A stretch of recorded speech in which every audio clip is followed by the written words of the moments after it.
आज हम कर रहे हैं कि weight of an object, weight of an object weight of an object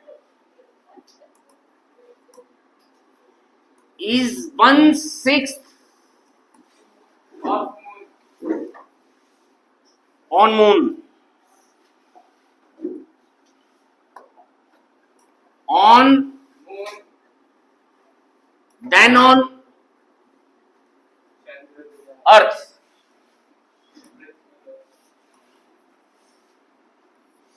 देखिए अगर हम मून पे जाएंगे ना, एक व्यक्ति अगर मून पे जाता है तो उसका वेट 1/6 हो जाएगा ना, समझी। अगर तू यहाँ 6 न्यूटन की है ना तो मून पे हो जाएगी 1 न्यूटन की। और तू कहेगी क्यों, मैं पतली हो जाऊंगी। अरे तू पतली ना होगी, वेट कम हो जाएगा। उसका कारण है वहां जी कम है। जी मतलब एक्सेलरेशन ड्यू टू ग्रेविटी कम है। अगर तू यहाँ 12 न्यूटन का है तो मून पे कितना हो जाएगा। 12 को 6 से डिवाइड करना, कर 6, 12 को 6 से डिवाइड करेगा तो 6 आएगा। 2 न्यूटन का हो जाएगा, कर 6। तो 36 न्यूटन का है तो मून पे जाके कितने न्यूटन का हो जाएगा। 6 न्यूटन का 6 से डिवाइड कर दो। अब इसी चीज को हम यहाँ पे क्या प्रूव कर रहे हैं, आई बात समझ में। देखिए आपको पता है वेट ऑन मून अपॉन में वेट ऑन अर्थ, इनकी रेशो ले रहे हैं हम। अब वेट का फार्मूला क्या होता है, मास इंटू जीएम का मतलब समझते हो, acceleration due to gravity on moon. और ये मास इंटू ई मतलब अर्थ। ये इस एम से ये एम कट जाएगा, कारण अरे वही मास तो बॉडी का सेम ही रहेगा। मास जो बॉडी हम अर्थ पे थी तो वही वाली बॉडी कहां जा रही है, मून पे जा रही है। तो मास तो यूनिवर्सल होता है, मास तो कट गया।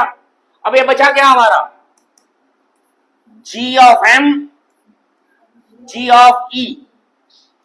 अब जी का फॉर्मूला पता है आपको, एक्सेलरेशन ड्यू टू ग्रेविटी किसके गुण होती है, G into M mass of moon upon में रेडियस ऑफ मून का स्क्वायर। यहां एम का क्या मतलब है, मून। और यहां क्या आ गया, जी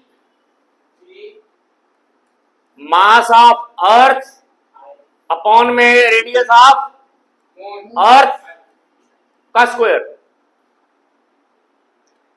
जी से जी कट गया कि जी तो सेम ही आएगा। तो हमारा ये क्या बन गया, मास ऑफ मून अपॉन में रेडियस ऑफ मून का स्क्वायर। यहां क्या आ गया, mass of earth radius of earth का स्क्वायर। अब इसको हम दोबारा थोड़ा सा इसको मैं इधर कर रहा हूं।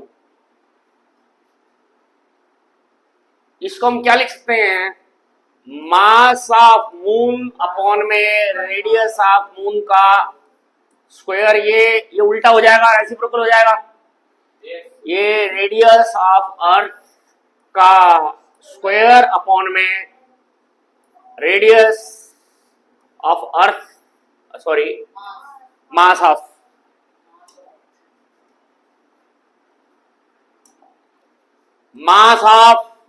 अर्थ। ओके, यहां तक आ गया। अब वी नो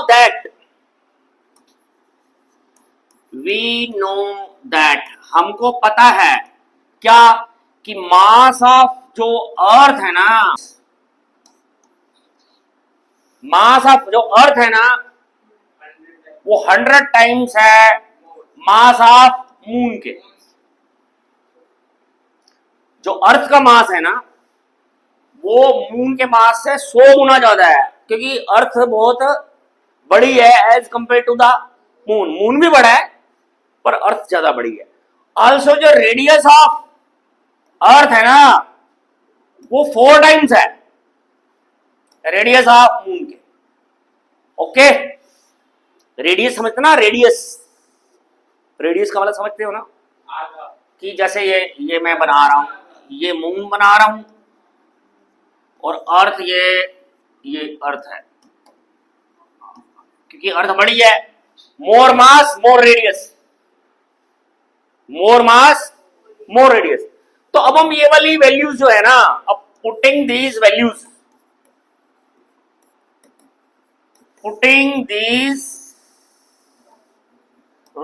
इन इक्वेशन 1। अब तो कोई इक्वेशन 1 कौन सी है, ये इक्वेशन नंबर 1 रखी है मैंने। तो इसमें हम जब ये वैल्यू डालते हैं तो हमारा क्या आ जाता है, क्या आ जाता है, ये आ जाता है हमारा, हम किसकी रेशो निकाल रहे हैं, wait on moon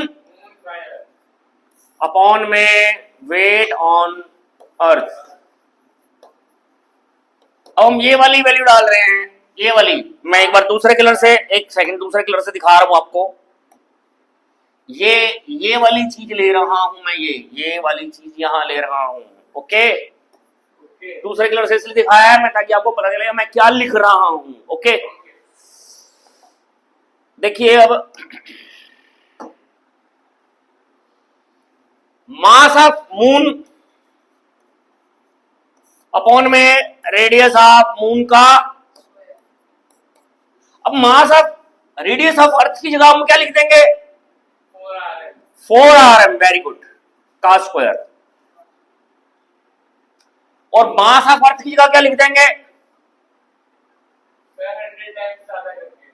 100 times of mass of moon. ये बात समझ आ गई, अरे आ गई। अब जरा एक चीज देखो, ये mm से mm कट गया, क्या बचा, अब 4 का स्क्वायर 16, rm का स्क्वायर अपॉन में यहां क्या आया, 100 इंटू 100 ये बचा ना, rm का स्क्वायर, इससे कट गया तो क्या बचा, 16 बटे में 100, 16 बटे में 100 में 16 अप्रोक्स 16 बाई 100 1/6 होता है अप्रोक्स। आपको ये बात समझ आ गई है। अब मैं आपसे फिर अभी इसी से रिलेटेड एक दो बातें और कर रहे हैं हम, मतलब अभी तो वैसे तो ये बात तो खत्म हो गई है, परंतु फिर भी हम बात कर रहे हैं मून। मैं वेट अर्थ पे लिखूंगा तो मून का बताना। अगर यहाँ 36 न्यूटन है तो क्या आएगा, यहाँ 6 न्यूटन। ओके, अगर यहाँ 12 न्यूटन है तो क्या बन जाएगा, 2 न्यूटन। ठीक है, अगर यहाँ पे 42 न्यूटन है तो क्या आ जाएगा, हैं 7 न्यूटन। ये एग्जांपल के लिए मैंने आपको समझाया है, उम्मीद है आपको समझ आ गया होगा। ओके जी, ठीक है जी।